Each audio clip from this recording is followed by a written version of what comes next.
Bismillahirrahmanirrahim. Assalamualaikum warahmatullahi wabarakatuh. Halo teman-teman, baik lagi dengan saya Darmansa. Kali ini kita akan bahas tentang falasi. Nah, kita ngambil 3 bagiannya, yaitu ada ad hominem, ada post hoc, dan yang ketiga adalah red herring. Oke, yang pertama yaitu ad hominem. Ya, secara garis besar, ad hominem adalah salah satu dari logical fallacy. Istilah logical fallacy sendiri dalam bahasa Indonesia disebut sebagai dengan sesat pikir.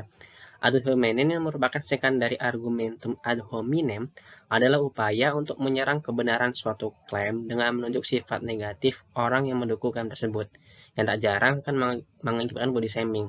Misalkan, ada seseorang yang sedang berdebat, terus salah satu lawan debatnya itu malah bilang gini gitu,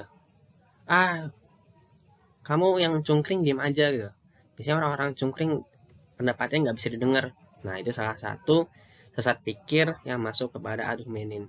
Nah, pada jenis ini, suatu pihak akan menyerang pribadi pihak lain yang tidak berhubungan dengan pembahasan. Mereka akan menyerang dengan menunjuk pada bentuk badan, keadaan hidup, serta masih banyak yang lainnya.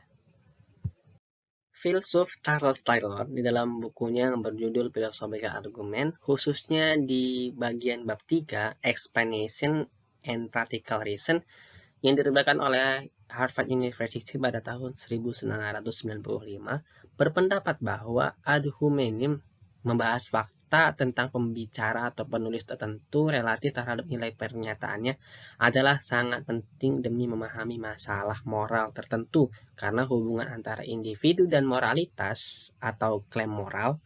Pula, kontras penalaran semacam itu dengan penalaran apodiktif, ya, melibatkan fakta-fakta yang tidak dapat dipertanyakan atau dinyatakan dengan jelas. Yang kedua, yaitu post hoc. Fallacy of post hoc ergo propter hoc. Kepanjangan dari post hoc adalah kekeliruan logis di mana suatu peristiwa dikatakan sebagai penyebab dari peristiwa yang kemudian hanya karena terjadi lebih awal. Meskipun dua peristiwa mungkin berurutan, kadang masuk dalam buku How to Win Every Argument, The Use and the Abuse of Logic.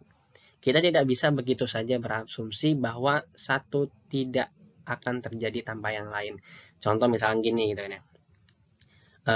Ada dua temen sering datang bola gitu. Nah, entah kenapa setiap datang sama si temen ini itu hujan mulu gitu pas lagi waktu pertandingan bolanya. Terus kita menyalahkan, ini gara-gara sama kamu nih, makanya hujan aja.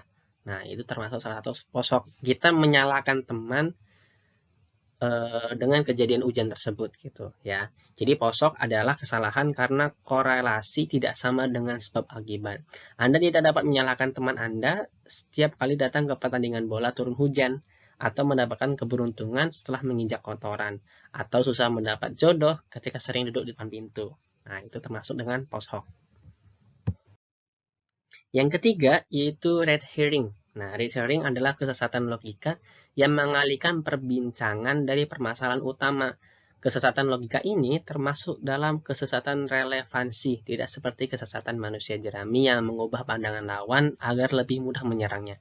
Istilah ini berasal dari bahasa Inggris. Red herring merupakan taktik untuk mengalihkan perhatian. Menurut Oxford English Dictionary, red herring dapat disengaja maupun tidak disengaja. Ya, mungkin itu aja dari saya. Kurang lebih mohon maaf. Thanks for watching.